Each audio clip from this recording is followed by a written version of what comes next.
You're listening to Simon Scriver's amazingly ultimate fundraising superstar podcast, talking all things fundraising, charities, nonprofits, and more.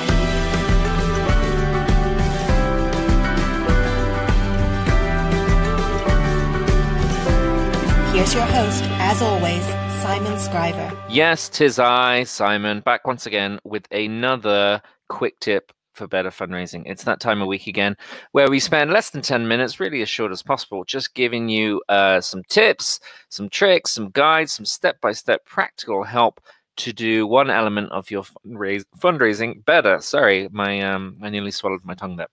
So today, what we're actually going to talk about is making thank you calls or making welcome calls. Making calls where we're not asking for money, but we're just reaching out to someone who is maybe given to us, maybe signed up, registered to take action, maybe filled out a survey, any kind of thank you call, any kind of nice checking in, donor lovey call where we're not actually looking for money.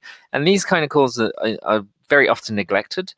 We often see organizations not putting time or energy into these because they see them as a cost. Because there is no ask of them, there's no kind of immediate gratification back to the organization. But that is completely the wrong attitude. These thank you calls are fundraising. Even though there's no ask in them, they are good for our bottom line. There's lots of reasons why. First of all, these kind of conversations, if we're doing them well, they're going to open up other doors for you. They're going to lead you into corporate introductions. They're going to lead you into getting volunteers. They're going to lead you into other avenues that maybe you wouldn't get through an email or a postal communication. But just by chatting to supporters, we can find out more about them. And they're going to start to bring up other ways that they might be able to help you. On top of that, statistics show that these kind of calls help retain donors. If a monthly donor gets one of these welcome or thank you calls, they are more likely to keep giving and keep giving longer. If someone gets a thank you call after making their first gift, they are more likely to make that second donation. Event donors, anyone who signs up for an event, if they get these kind of calls and we do them right, they're going to go on and raise more. Statistics show this. And so all of these calls are actually fundraising calls because the person on the other end realizes that they're not alone, that their donation has been noticed, that they are having an impact, and then they want to do more for us. So they're really, really important. If you're not phoning every single donor who makes a donation to your organization, if you're not phoning every single event registrant, then you are leaving money on the table. So what we need to do is carve out time to make these calls. Make it a habit for you to make these calls, whether that's putting aside a few minutes each morning to call five people on your database or 5 new donors. Whether it's putting a day in the week where you're spending hours making these thank you calls and getting through them, whether you're using your staff, your volunteers, your board members, these are great calls to get other people to make because they're pretty easy. There's no ask in them. So we have to find the resources, whether we're investing in this financially or with our time or bringing on more volunteers and resources to make these calls. We have to make the time to do it because they're so important. So what is the point of one of these phone calls? There's a few points in a thank you call. It's not just about thanking, although that is the big reason. We want to thank them because what we want to do is reaffirm that what they've done is the right thing. Think of like a donor making a donation as a spinning plate. So as soon as they have decided to make that donation, they've been triggered by something emotional. They've gotten upset, gotten angry, something passionate has made them want to sign up and take action. As soon as that money leaves their account, or as soon as they've done that action, life begins to beat them down. And I mean, life will beat you down constantly. But they will begin to lose the momentum of that. They'll go to bed, they'll fall asleep, they'll wake up, they'll remember they have bills, they'll remember that their best friend is being an asshole. They're going to remember, that they're in debt. They're going to remember all these problems that they have going on and all these other wonderful distractions, like new music coming out, new movies, the new Avengers movie, things like this. So we need to keep the momentum up and reaffirm and remind them that what they've done is great. And that just kind of keeps the longevity there. So if we can make a call the next day or within 48 hours, then we're going to add some more time to that emotional feeling that they're having. We're going to remind them. Even if we make that call again, a month later, 6 months later, a year later, it's going to try and reconnect them to that emotion that they were feeling when they decided to help us. So affirmation is a big part of this call. It's also an opportunity to validate their details. Make sure that we got their address right the first time. Make sure we got their name spelled right the first time. If they didn't give an email address, if we didn't learn a bit more about them that we wanted to learn, a phone call is a great way to kind of pull that detail out of them and ask them when maybe they didn't offer it in the first place. And lastly, a really important part of these calls is to get a bit of feedback. Why did this person decide to make a donation today? Why did they sign up to take part in your event? What else do they think about you? What else do they think about what's going on? And it amazes me when organizations aren't reaching out to their donors and just asking them why.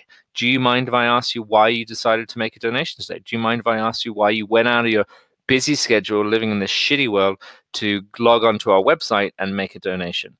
And so we're really missing a beat if we're not giving our donors that platform, that voice to tell us why this is important to them. So what you're going to do, your challenge for this week, or when you get off this podcast and stop listening to my stupid voice, is you're going to start making these thank you calls if you're not already doing them. And the structure of your thank you call is pretty simple.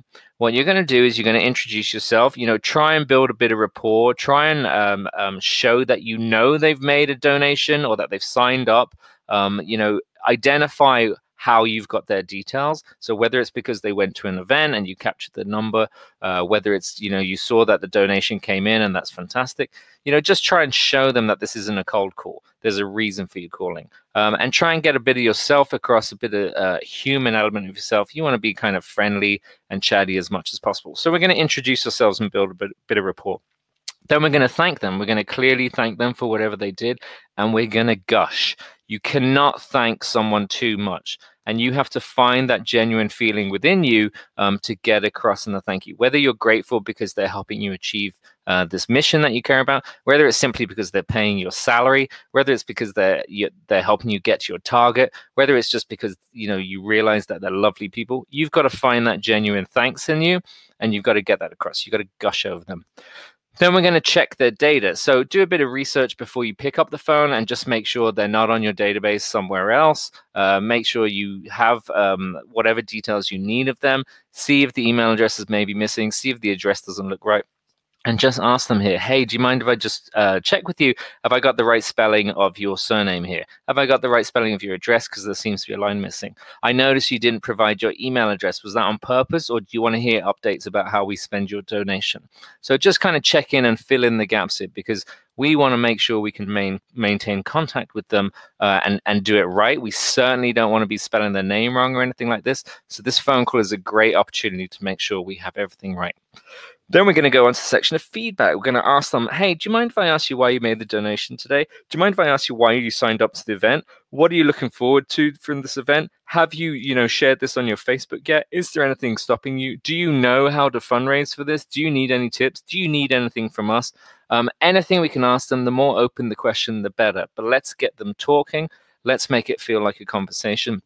And then let's move on and thank them again. Thank you, thank you, thank you. This is so amazing. Can't wait to see how you get on. Can't wait to update you. If you're ever walking by the office, come in and I'll make you a cup of tea. You are amazing. Thank you so much. Have a great day. Look after yourself. Yeah, it's as simple as that. So introduction and building rapport. Thank. Check the data. Get some feedback and try and ask some questions and have a conversation. Thank. I mean, the whole call is going to be peppered, salted, Salt Bay with thank yous. So try and get some thank yous all through that. Yeah, that's the structure of it. This is easy. That's what you're going to do. Now, before you pick up the phone, I probably should have said that before. It's like that episode of MASH where they're defusing the bomb and he's like, cut the yellow wire. But first, cut the red wire. Anyway, so before you make the call, you want to kind of warm up a little bit. When you maybe spend a Saturday in your house and you don't want to talk to anyone because you hate people, and you take Saturday off and you don't speak to anyone and you haven't used your voice for ages, and then come Sunday or Monday, you start speaking to someone and your voice is all croaky, like you're struggling to get the words out there because you haven't spoken. You don't want that on the phone call. So let's do a bit of a warm up before we actually start making these calls. So, whether that's singing to yourself, whether that's shouting into a mirror, just make sure the first time you've spoken for a while isn't on this phone call. Just get your voice warmed up. We want to be slightly animated on this phone call. So you're going to feel like a bit of a dick like I do now. This isn't necessarily the normal way you talk, but try and bring a bit of energy into the call. If you're excited, if you sound passionate, if you sound happy to be on the phone, then that's going to be contagious, and they're going to be happy with you. They're going to like you. They're going to be passionate about the work. So let's try and bring a bit of energy into it. That can be hard if you're calling like 100 people in a day, but we've got to try and find that energy somewhere because we want to get it across in the phone. We're going to use their name throughout the thing. It's going to connect us to them. If we use their name and drop it throughout the call, it's going to remind them that we're talking to just them. And we're going to smile when we're on the phone. You know, that feels really weird sometimes, but people can hear a smile. You've probably heard that before. But if you kind of force that smile and put on that smile, no matter how miserable your life is, if you can force that smile while you're on the phone, they're going to hear that, and they're going to hear you as a happy, lovely, charming person that they actually want to talk to. Overall, just like picture yourself talking to one person, you know, picture them on the other end of it, whether you imagine they're like your auntie or uncle you haven't spoken to in a while, your elderly neighbor, you know, your friend's parents, this kind of person that you have some level of connection to. They're not a complete stranger. As nonprofits, we have the luxury of breaking down that wall and having a bit of intimacy and a bit of trust with these people already. They've handed us their money for really nothing tangible. So we have a level of intimacy there where we can be a bit friendlier. We can use their first name. We can talk to them like a human being.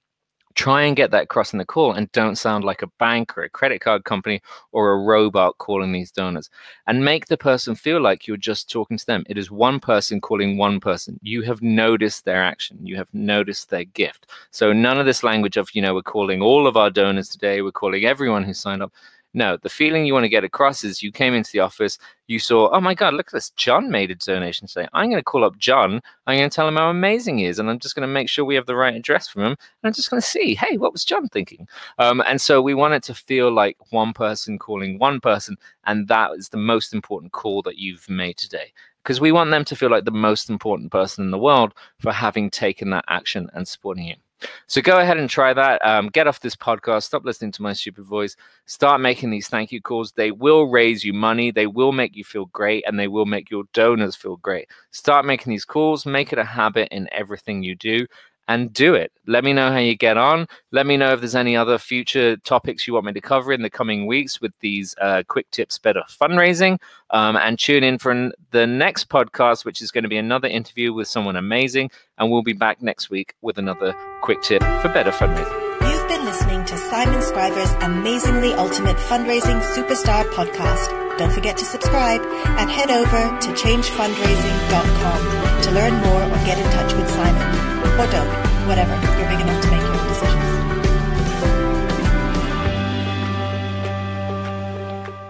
Hello, this is Morgan Freeman. For discounts on Simon's best-selling online fundraising courses, go to www.changefundraising.com/training and use coupon code podcast.